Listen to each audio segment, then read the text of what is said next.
I cannot believe who we have here today. Tony Robbins is coming on the podcast. Tony Robbins is the #1 life coach, performance coach in the world. He's the highest paying public speaker of all time. This guy's built a business empire that does $7 billion a year in revenue.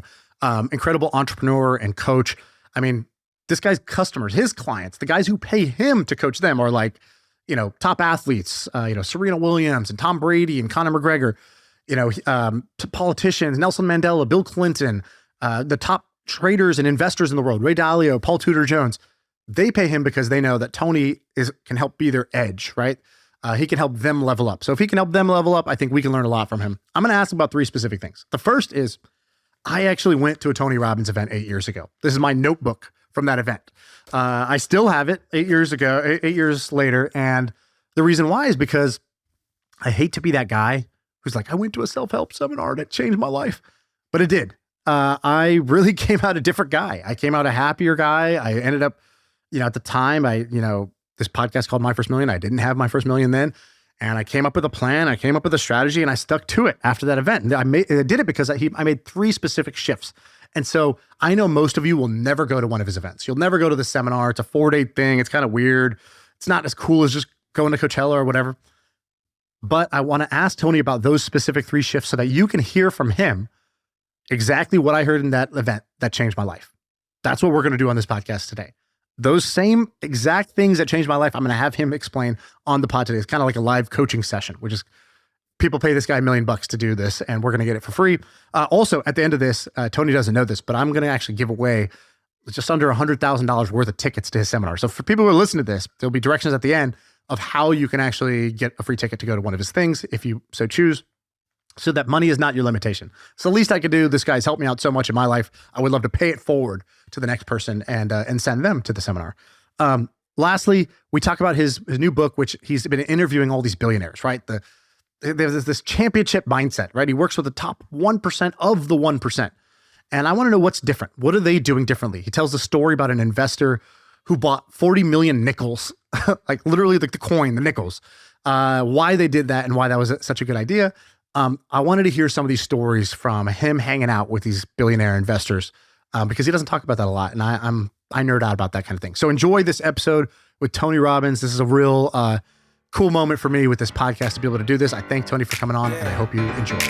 I feel like I can rule the world. I know I could be what I want to. I put my all in it like no days off on the road. Pull this one out today to just do a little refresher. Where'd you go? When'd you go?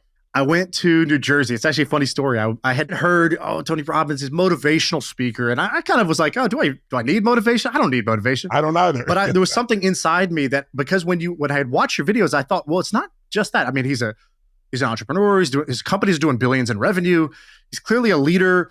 And when I went to this event, I knew that it wasn't just some generic self-help BS. Yeah. And I go, and a couple of things stood out right away. I just want to tell you about this, my experience at your event. So I go, and the very first thing that happens is I plan to just sit back. I'm here to learn, okay? I'm not going to jump. I'm not going to do all that dancing, jumping around stuff. This is my mentality. 15 minutes later, that's out the window. I'm into it. I'm having a great time. The second thing is I see these celebrities up front. These are some of the most successful people I know, all right? I hear this scream that almost sounds familiar. I look over and it's Gerard Butler, the guy from 300, like the Spartan. I'm like, all right, if he's into this, I think I could be into this. Like you have this thing where like, give your neighbor a high five. I turned, it's Vanessa Hudgens. I'm like giving her a hug. I had this amazing experience. And when I was there, there was one guy who turned and looked at me and he said, first time, huh? Because you just see this grin on my face. And I was like, yeah, this is not your first time? And he goes, no, I've been to 5 of these. And honestly, I was like, a little discouraged. I was like, you got to come to this thing 5 times? Like, I don't know. Is that how this works? And I go, why'd you come 5 times? He goes, because when Michael Jordan's in his prime and he comes to your town, you go watch him play. Yeah. And I thought that was one of the best compliments. I said, Michael Jordan. He said, yeah, this is the Michael Jordan. He's like, he does many things, but he's the Michael Jordan of public speaking. And after that, I started looking at what you were doing differently. You work with billionaires and presidents and athletes and all this stuff. But every superhero has an origin story, right? Like Spider-Man got bit by the spider, and that's where he got his powers from. Yeah. I think your origin story is amazing, and not a lot of people know the full story. Can you take me back? You're 17 years old. I think you're a part-time janitor, and you'd never been to a seminar in your life. What was your spider bite? How did you stumble into this? Well, that's an interesting question. I was already interested in personal development because I had a kind of a rough background. I have 4 different fathers. We had no money for food. I had to work 2 jobs, work as a janitor. And my mom had a friend and dad had a friend that had been, my dad's description was he used to be such a loser and now he's really successful. And so he called and said, listen, I hear your son's gotten big. I was 5'1" in high school and I was 6'2" by my senior year. I grew 10 inches in a year. I tell people the difference is personal growth, by the way. but the bottom line is, he said, I got to move some furniture and things. I heard he's big, could he come work for the weekend for some extra money? So I did. I worked really hard and the guy really was impressed by my work ethic. So he said, I'm going to take you to lunch. And we'll go to this lunch and, and he's saying, I really think you go places. You got a lot of drive. And I said, well, I'd like to ask you some questions. And he said, okay. And I said, my dad used to say you used to be such a loser and now you're so successful. How'd you do that? Only a kid can say this, right? I wasn't trying to be cute. I just literally repeated it. He goes, your dad said what? And then he's like, well, it's kind of true. And he said, well, I went to this seminar. And I said, what is this seminar? I've never heard of such thing. He said, well, a man who has really become accomplished takes 20 years of his life and teaches you in 3.5 hours the best of what you need to know to make your life work. I said, wow, that sounds really interesting. I said, could you get me in? And he said, yeah. And there was no follow-up. So I said, well, will you? And he said, no. I said, well, why not? He said, well, because if you don't pay for it, you won't value it. And at the time I was working as a janitor and making $40 a week. So I said, well, how much is it? And he said, $35. It'd be like $250 in today's dollars to give you an idea. But it was a week's pay is all I knew. And I was like, are you kidding me? For 3 hours? I said, no wonder the guy's rich. He goes, no, that's not it. He said, he really has these tools. But he said, if you think it's too much, then you go learn in your own experience and take 10 or 20 or 30 years and maybe never learn it at all. And so long story short, I made what I thought was the biggest decision of my life to take a week's pay. And I went and heard Jim Rohn speak. And I was deeply moved. And I left there going, okay, I'm going to become president of the United States. I'm going to start with a plan of running for junior. In high school, I'm going to run for student body president. I'm going to be a state assembly. I was just looking to have the most impact. But what it led to was me just really digging in and learning everything I could about human development. And then very quickly, because I was studying everything I get my hands on, I came across neurolinguistic programming, NLP, which at the time was a breakthrough new technology of how to use language to change human emotion and behavior. And I talked my way into this, 6-month class. I was the only non-therapist in the class. And after the first weekend, I was just out using it. I wouldn't stop. I'd go to literally, the program I went to was at the airport Holiday Inn in LAX. And I'd go to the Denny's that was right next door afterwards and look for people to help. It's like, come here, Shaan, I'm going to change your life.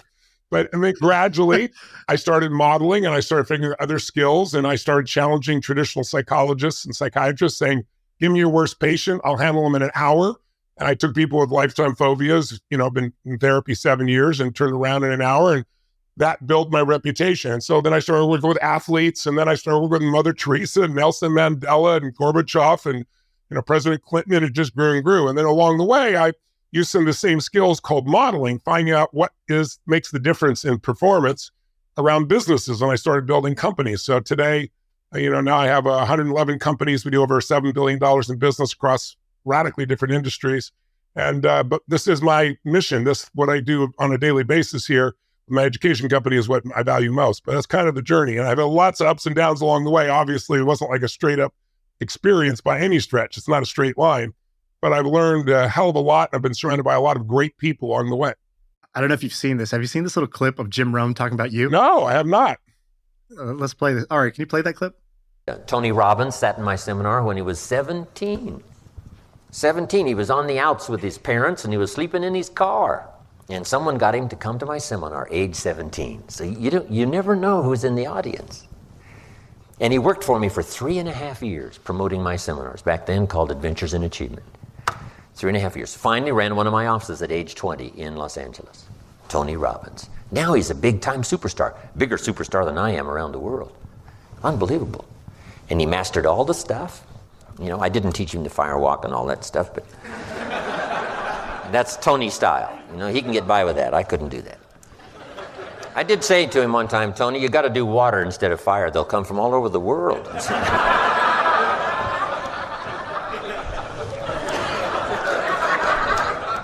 And knowing Tony, guess what? He'll probably try it. Kid's unbelievable. He's unbelievable. So What's it like? I mean, hearing your mentor, somebody who became a friend, but started off as you were the student, he was the teacher in a way. How does it feel hearing that? No, he was a teacher for sure. He taught me some of the most important things.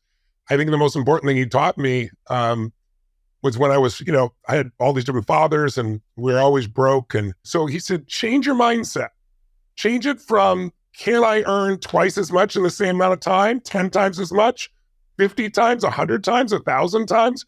Yes, if you become more valuable. So you have to work harder on yourself than you do on your job. And he said, you've got to understand whatever you do add more value than anybody else in the marketplace of what you do.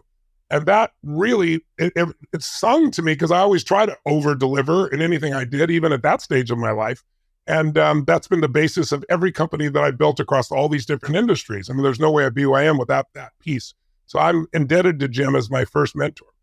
One of the questions I wanted to ask you is, you can't ask Steph Curry, how do you make a jump shot? It's too complicated, right? I can't ask you, how do you be a good public speaker? But I can ask you, how did you get good? Because my sense is, yes, you had some natural gifts. However, I want to bet, and you tell me if I'm right or wrong, that from the ages of kind of like 17 when you went to that first seminar to maybe 25, 26, 27, I would bet that you probably got more reps in than anybody else in your field. Is that, I could be wrong. Tell me if I'm wrong. I went to work for Jim Rohn, the personal development speaker. And so you would go out and make 2 talks, maybe 3 talks in a month, where you would go to a real estate office or a stock brokerage or someplace where you would do a talk and show them by improving themselves, they could also improve their income. That's usually what they were interested in. And so what I did different was I went out and said, I remember the guy that was number one in the whole company. There were about 1,000 employees in that company. And I went up to him the first day because he was such a jerk to people. I mean, it's like total jerk.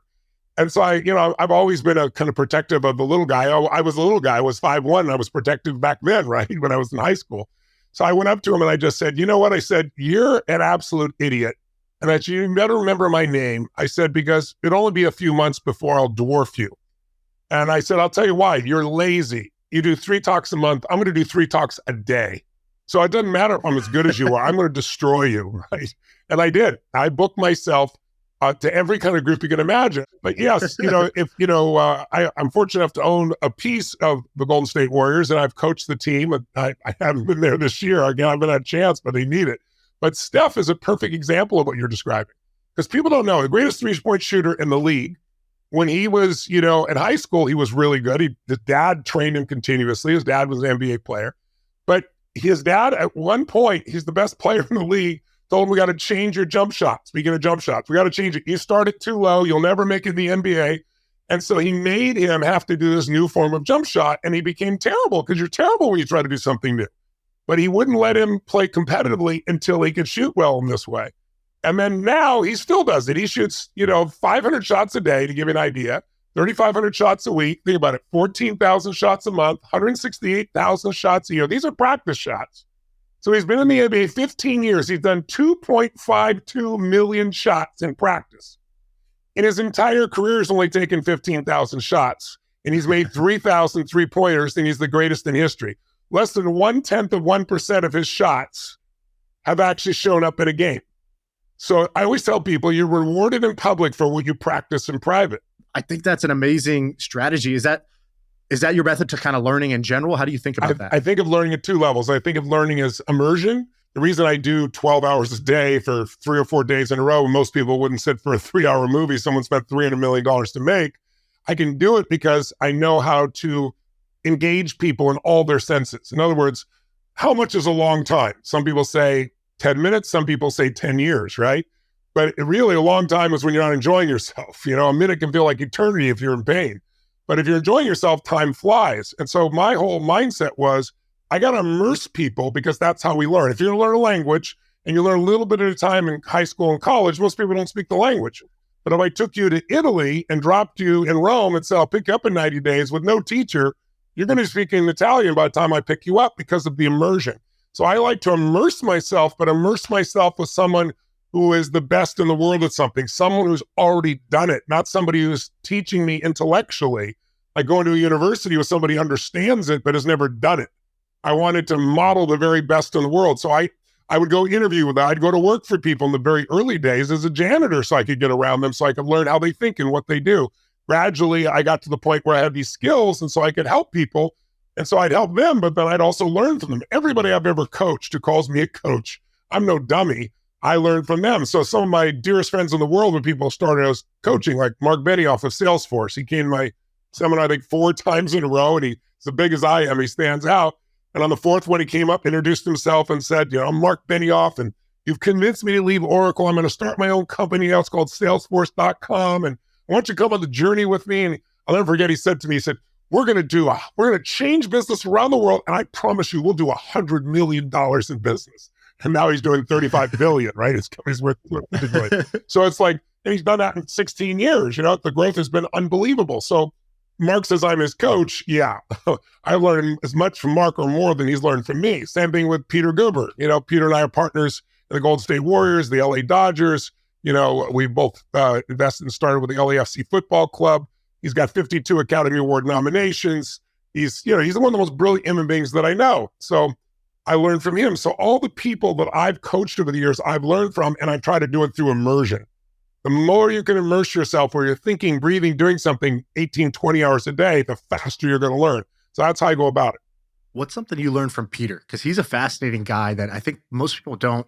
You know of his work, but you don't know him necessarily. He's not super out there publicly talking all the time and trying to share knowledge. Yeah.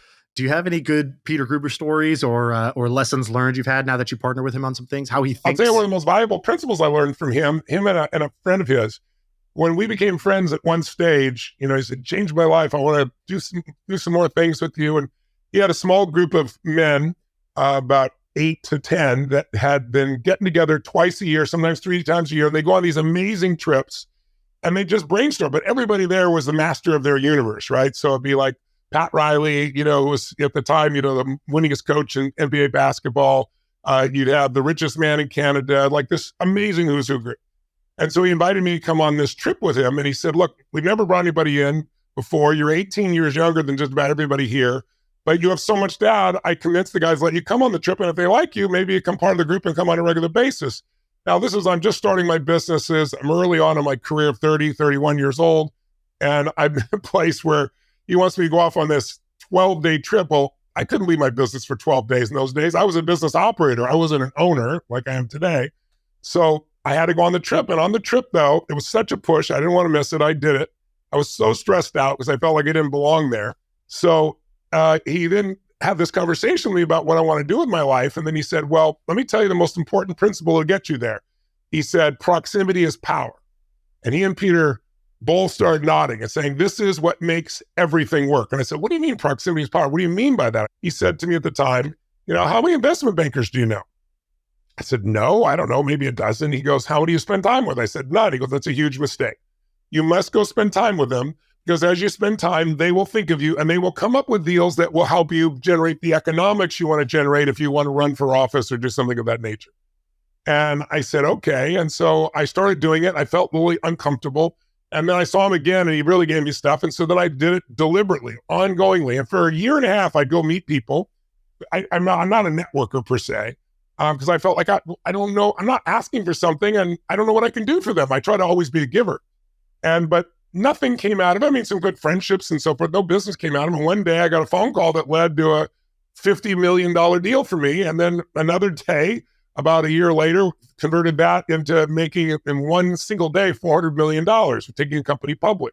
So I always tell people, if you think about important principles, one of the most important ones I learned from Peter and his friends was, you've got to get in the environment where the best people in the world are on a regular basis and add value, and then things will start to happen. Nothing accelerates more than that other than your own skills and development. One of the things I got from being in proximity with you at your events, immersion, going there for 4 days and really soaking it all in, was when you came on stage, there was an energy shift every time. And you mentioned Marc Benioff. I know you talked at the Salesforce conference, and I watched the video, and he said something great. He goes, "The next guy who's coming out here, he doesn't." Salesforce is like, a bunch of sales reps in the audience. So it's a white collar crew. They're all sitting down. They've been at a thing all day. He says, "He doesn't come out to a cold room." And he goes, "So if Tony's going to come out here, we better warm up right now." And immediately everybody raised their standard of how they were going to show up for you. And you came out and you had a certain energy with you. I stole that and I started using that. I said, I don't come out to cold rooms anymore. As I raised my own standard in that way. That's great. But it's not just in the work context, because even though I went to your event because I wanted to be more successful and more ambitious, whatever, and I had these goals, I wanted to have $10 million by the time I was 30, and then today. It's like our companies this year will do like $50 million in revenue, right? It's continued to grow. But the thing I took away the most wasn't any of the work stuff. It was how you show up at home. You had this thing that I want you to talk about called the honey, I'm home energy. I've been doing this now for like 8 straight years since I went to your event. People don't know this. Explain what coming home with the honey, I'm home energy about that. Yeah, that's it's just really simple. It's just, I remember when my father used to come home, my fourth father especially, when the door closed, there was this pause and we waited to see what kind of state he was going to be in. And you could tell if he was in an unhappy state, you want to kind of avoid the environment, or if he'd say monkey gurus. He used to say this phrase, monkey gurus, made no sense, but he had so much enthusiasm and excitement in his voice that we knew it was a good day. So I thought, when I come home, I want to make a difference. So my wife and I have this little thing that we do is I come home, honey, I'm home. And then we look for each other and we run towards each other. We just hug each other and kiss. But it's a beautiful ritual that we've been together 24 years and we still have this aliveness and passion for each other because we still put ourselves in those high energy states. It's easy because of being worn down by work or environments or kids or some of your family's ill or financial pressure in your business, let's say, to let your state drop. And then when you're around your partner, that's what they experience all the time. And then their state's low. And then you're both filtering life through that. So I think it's really important, just like if you're going to get up and perform in a peak state, if you're going to produce peak results, you got to be in a peak state. You got to train yourself to do it at home. And then after a while, it's not phony. It's just like, if you see an athlete, they have muscles. Why do they have the muscle? Because they work out regularly. Well, when you push yourself into a great state regularly, it becomes your standard. And it becomes how you feel all the time. You kind of wire yourself for that. It's not to say you don't have down times or frustrating times or sad times or whatever. I have all those things, but they're not the majority of the time. And if they happen, you can snap out of it fast because you know how to. And I think that's a huge part of what I try to teach people is that you don't have to accept how you feel. And people all the time say, I don't feel like it. Well, if I waited till I felt like it, I wouldn't do 90% of the stuff I've done in my life. I've learned how to make myself feel like it. Because if you don't do that, you're not going to accomplish or achieve or enjoy your life at the level that you deserve and probably desire. Right. You said something about the 90 seconds of suffering. Can you explain this concept? Because I stole this like it's Ocean's 11. And I stole this framework from you and I have been using it since then. I'm glad you stole it. That's a worthy thing of still stealing. Life is too short to suffer. I'm not going to suffer. I know how to change my state, but I want to create a rule that within 90 seconds, if I start to suffer, I'm going to snap out of it. Now, don't get me wrong. It doesn't mean you don't get angry or frustrated or pissed off or worried or any of those things. I can have all those feelings. But if you train yourself to snap out of it in 90 seconds, and by the way, in the beginning, no problem, 90 seconds and easy things. But then life gives you some big tests, right? You get something that feels more like 90 days than 90 seconds. But it's like any skill, like shooting the basket. You do it again and again and again. You get better and better and better. And it's changed my life because no matter what's going on, I can still find the beauty in that. And in a beautiful state of mind, you'll come up with the answers much quicker than a pissed off state or a fearful state or a lousy state. Plus, it gives a gift to everybody else. Who wants to be around somebody who's in a crappy state? Right. Think about it like this. If you have cable or you have satellite and you turn the channel, there's certain channels where it's all comedy, other ones all drama, other ones it's all horror, right? Other ones it's, romance. Well, the channel changer is your body. Because if you look at the greatest athletes in the world, Tom Brady, locally here in Florida, we have a group that's won the Stanley Cup over and over again, the Tampa Bay Lightning, and they're famous for coming from behind and winning. So the same group did tests on them before they ever worked with me. And they discovered there's a biochemistry of what they call championship biochemistry. It's where these people, like Tom Brady's down by 10 points, and it's the fourth quarter of the Super Bowl, and he comes back to win. I mean, how? He has this huge surge of testosterone, which gives you total focus and drive. It also makes you remember everything. It's like if I ask you where you were at 9/11, everybody remembers the moment. I ask you where you're 8/11, no one knows where they were, right? Because you don't have that surge of testosterone, the energy. But usually testosterone is matched by cortisol, which is a stress hormone. But in this case, their cortisol drops through the floor. So all they get is pure focus and drive. That doesn't guarantee you're going to succeed, but it increases your chances about tenfold. Every time I get on stage, I develop that biochemistry. Love it. And I have so many more questions, but I feel like your PR team, I feel like there's a red dot that's going to come on me if I don't talk about your book. So I want to ask you a question about this. So I read the advanced copy of your book, so The Holy Grail of Investing.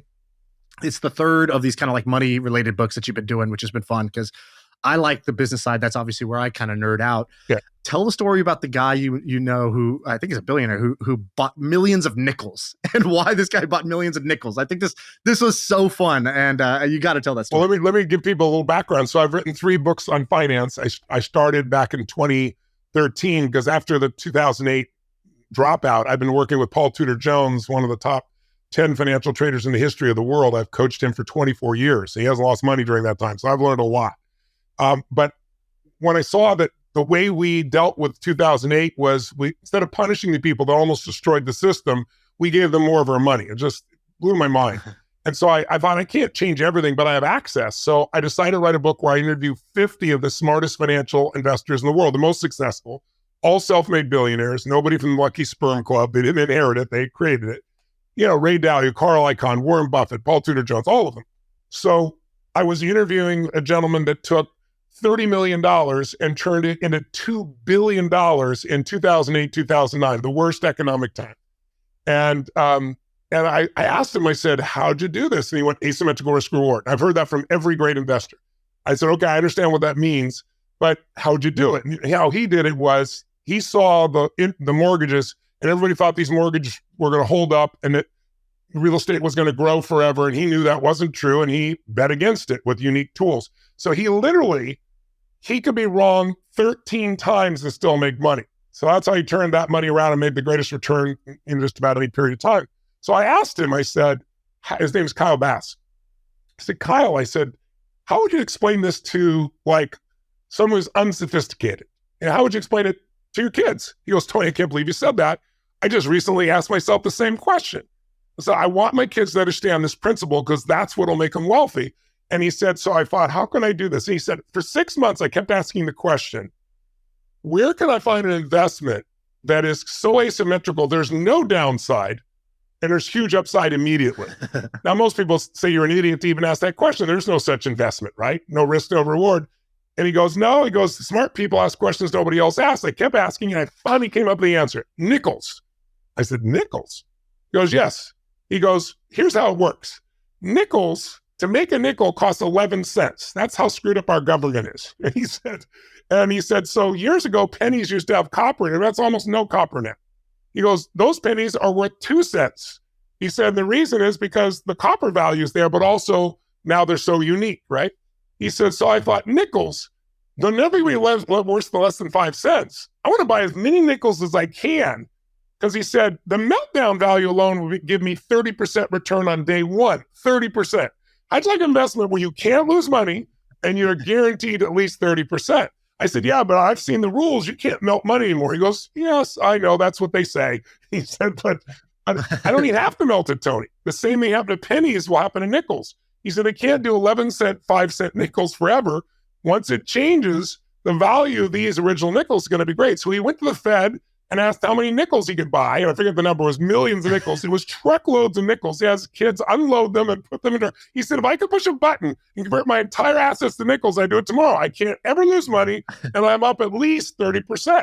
So that's asymmetrical risk reward. Another good example is my friend Richard Branson. And if you know Sir Richard now, as they call it, Richard's a fun guy. He's like, look, he'll take risks with his life. He'll like get in a balloon, go in a spaceship. He's like the oldest 21-year-old in the world. Right. That guy's just having fun all the time. Except not when it comes to investing. When it comes to investing, he's like, what's the downside?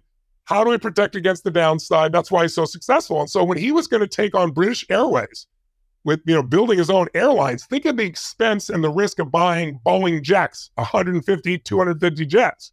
So he negotiated for a year with Boeing till he finally got them to agree that he'd buy all these jets. But a year from now, if he was not able to be profitable in business or stay in the business, he could return all the jets with no credit loss, no cost to him whatsoever. So he had zero downside, only upside. That's how these guys play. And then the fourth one is diversification. And when I went through those and saw them with everybody, what triggered this latest book, and the reason I decided to write this final book, was I saw that, wait a second, the most successful people have a different asset allocation. They're getting much more asymmetrical risk reward.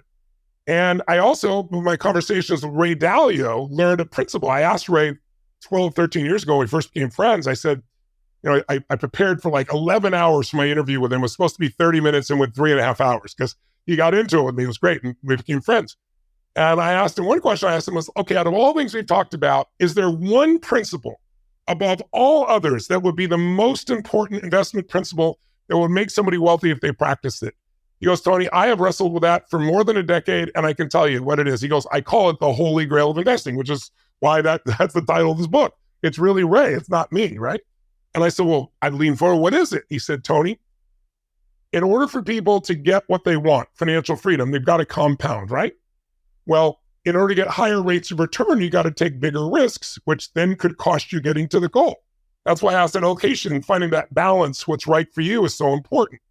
He said, but I discovered something mathematically. If you can find 8 to 12 uncorrelated investments, he said you can reduce your risk by 80% and make a slight increase in your upside. He said, you're eliminating 80% of the risk. He goes, Tony, that is the most important thing that's out there, and people don't know this. But now for your audience, I'm sure they understand in case they don't.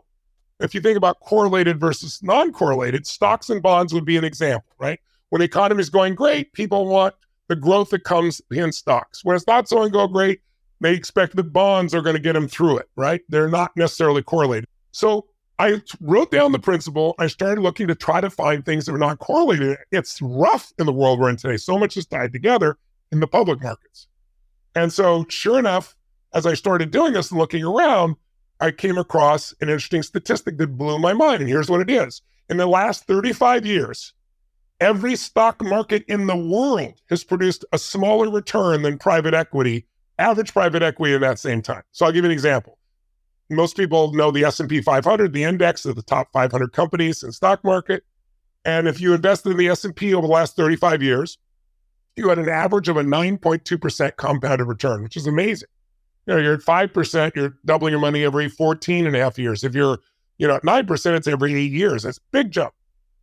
But if you're an average private equity, not the people I interviewed this book, people I interviewed this book are the 13 biggest in the world. So they have like 20% or more compounded for decades.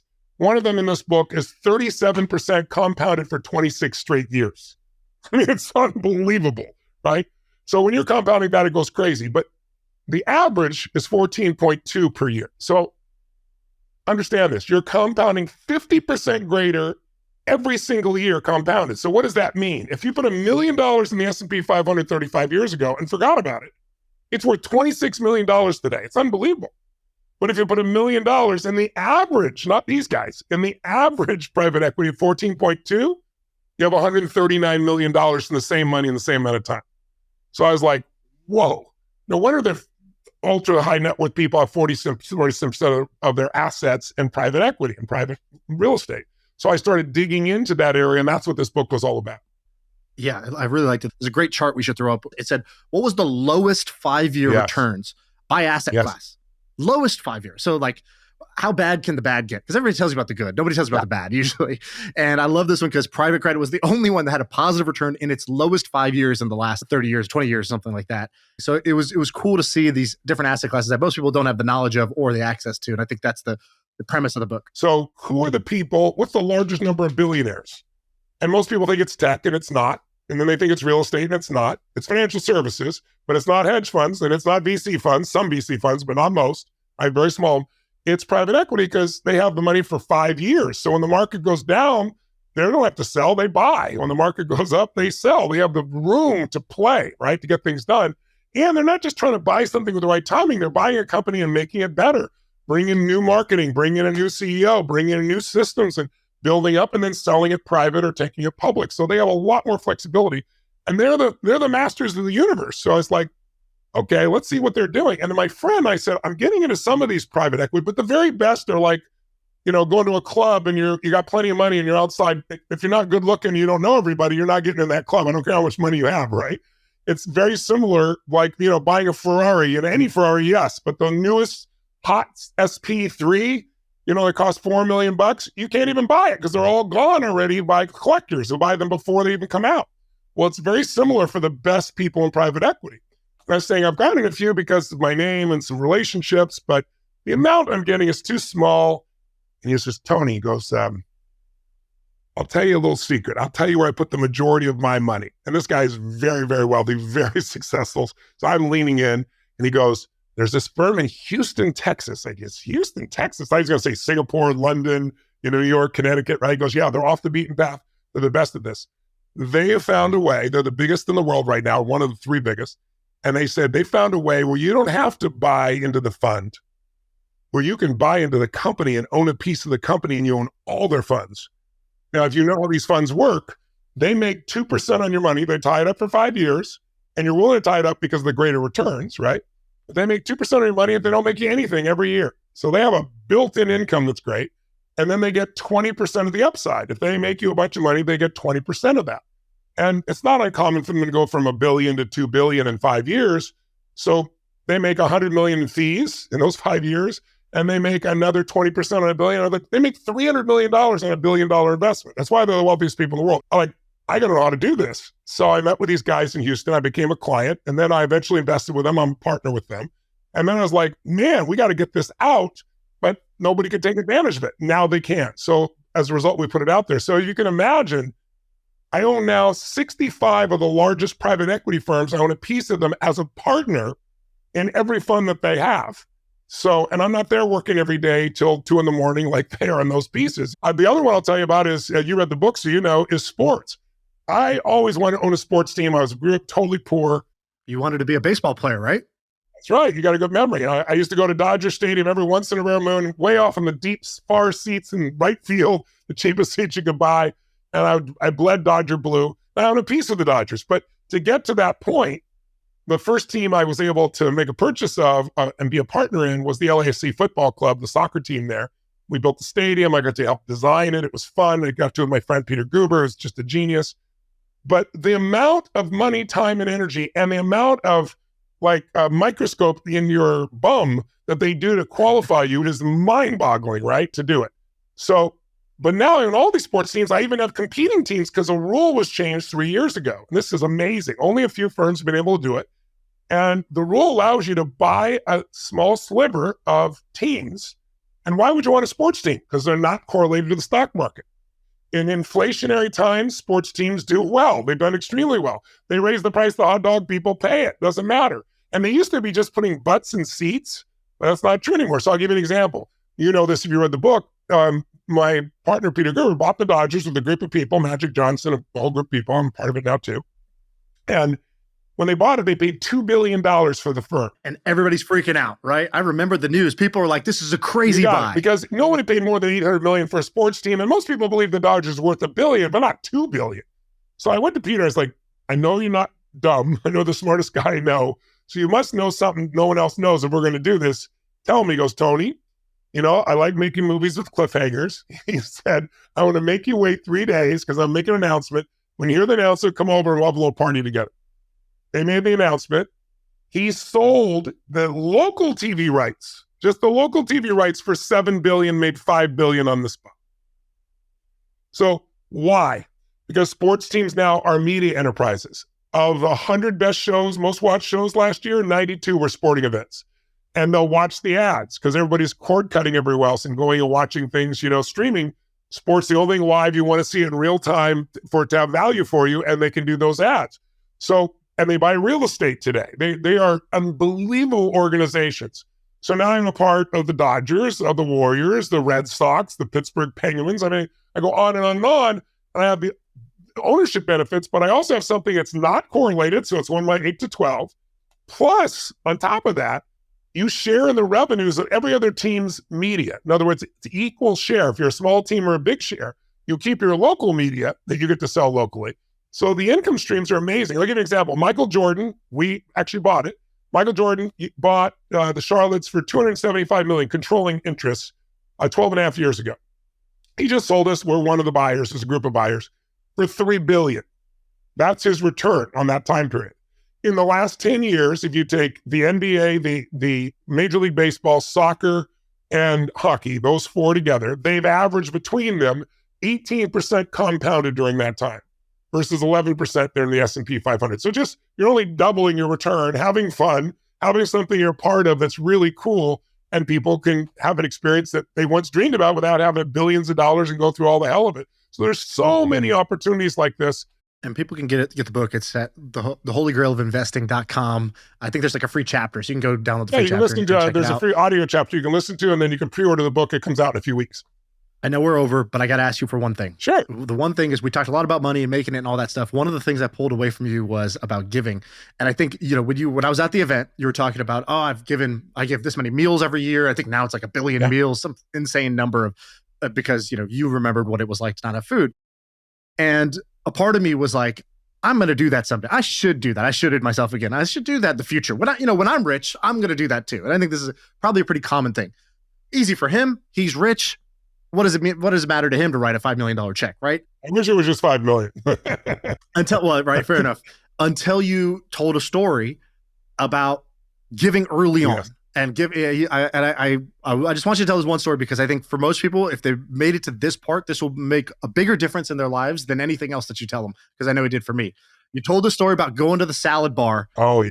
Going to a salad bar, you're 24 years old and you're broke, and you had a giving moment that sort of shifted you. Would you please just tell that one? Because I think giving is not something you got to wait till you're rich to do, which is, I think, the common misconception. I tell people, if you won't give a dime out of a dollar, you're not going to give 10 million out of 100 million, or 100 million out of 1 billion. Don't kid yourself, right?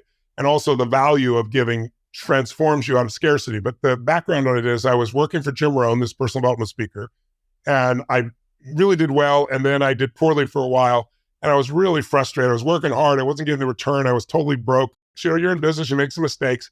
And I found myself totally broke again. And I'm in this 400 square foot bachelor apartment in Venice, California, feeling sorry for myself and watching Luke and Laura on General Hospital. It was just terrible. And I'm down to my final, $19, $20, $21, $22. I don't know what it was, and some change.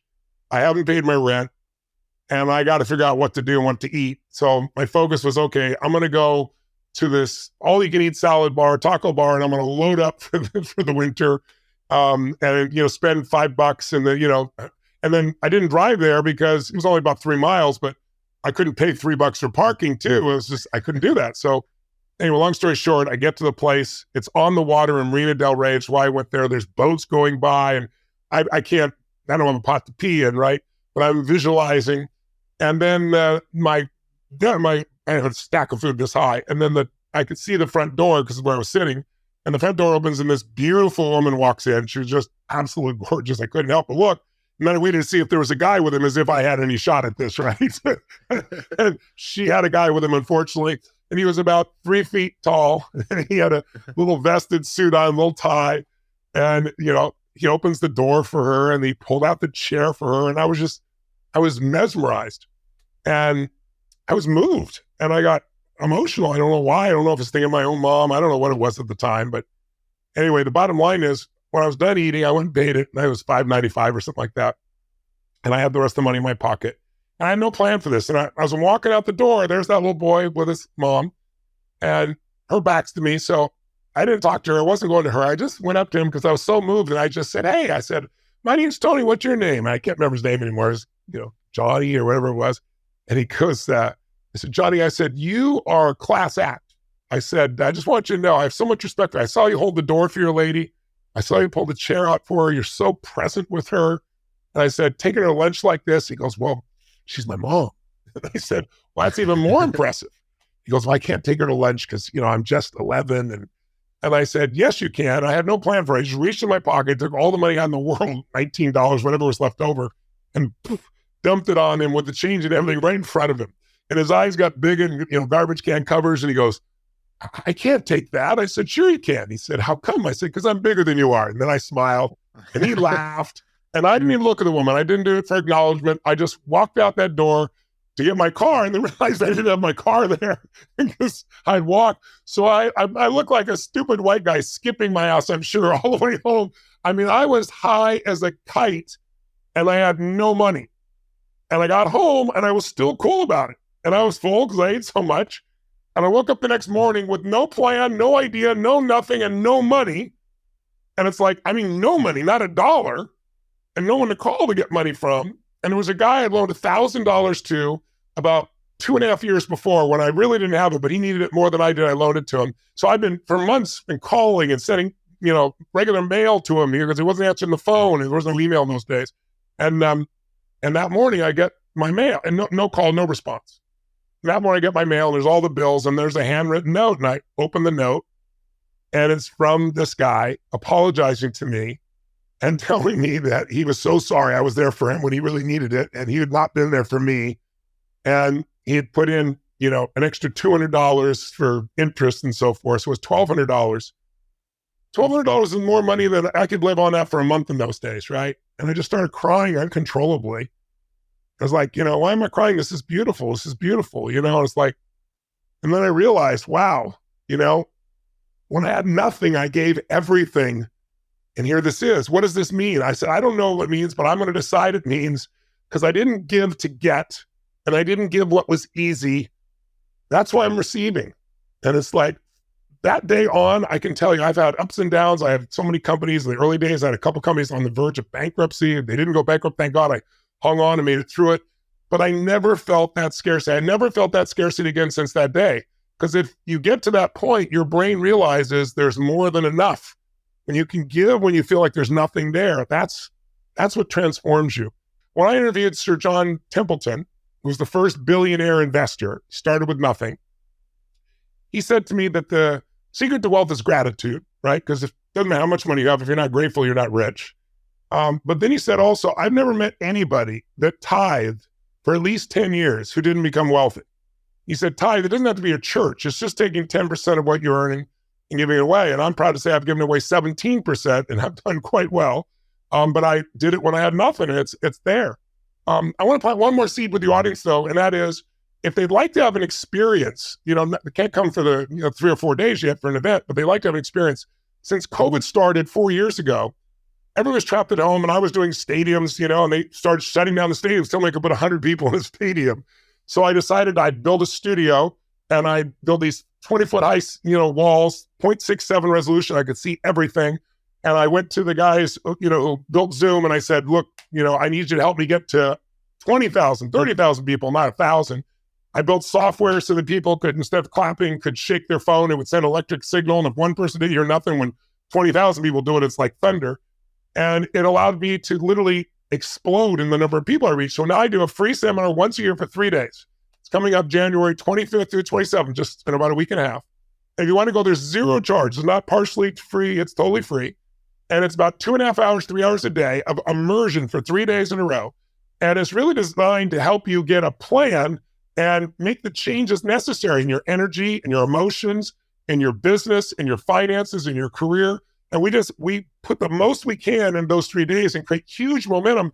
And last year we had over 1 million people again from 195 countries in the world. And then you're part of a community of people helping each other. So if anyone likes to go, you're welcome to. You can do it from your home or your office. You can bring friends or family. Again, there's no charge.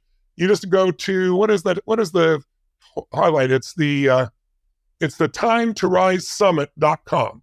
Timetorisesummit.com. It starts January 25th through the 27th. And I'd love to serve you guys and go deeper. Amazing. Tony, I don't know if you know this, but at that event, when you told some of these stories, in that moment, I was like, you know what? I'm going to start giving. And the idea I came up with, I go, this was a pretty crazy experience I had. I just got lucky. I bought some Black Friday tickets. I don't know how I stumbled into this, but this was cool. And I'm a different guy right now. And I decided, all right, I'm going to start giving. What I did was I said, all right, next year, I'm going to send one person to this. I'm going to gift somebody an experience to go to UPW. And I was like, every year, I'm going to gift more people than the year before. So I've sent 44 people now to your events. My mom, my dad, anybody who, other entrepreneurs who I thought, might like it. Yes. And how they responded as a result? How did they react at these events? 15% of people are like me. They're like, they come back and it's like, did somebody plug you in? You're like electric now. What happened to you? So 15% of people, they're a new person, never look back. I would say 70% of people were like, that was a great experience. I loved it. And they're like, but they didn't fully get for me, it was like a full transformation. Just being totally honest. So 70% of people would say, you would have sold the Paul experience. Yeah, exactly. And then I would say 50% of people were like, what the hell is this? This was, I don't know what this is. And they often, a lot of people I send are like successful tech people, and they come in almost like they want to be the smart guy in the Reddit comments almost. And they're like, They were so worried about, he said this, and is that the real statistic? Is it 54% or 51%? I'm like, you're missing the point trying to be so, you're being so smart, you're being dumb right now. And so people have, everybody has their own experience. I think it's, what I tell them is just go have the experience, right? Go decide for yourself. For people who listen to this, I'm going to put a thing in the description. I want to send people who actually listen to the podcast, because I've been sending people I know, but now, this year I'll send, I want to double it. So I think I've sent 44 people lifetime. I'm going to send another 44 people this year. So I'll put a thing in the comments for people who go to the 4-day UPW. That's your kind of like starter event. That's the one I've been to a couple times. And I think you'll really like it. So, since you're going to do that, I'll match it. So we'll make it so you give away 80 in total. You do your 40 and I'll give you 40 to match it, since we'll invest in these people's lives together. Amazing. Thanks so much, Tony. I really appreciate it. Great talk with you, and congratulations on what you built. Yeah, likewise. I feel like I can rule the world. I know I could be what I want to. I put my all in it like no days off. On the road, let's travel, never looking back.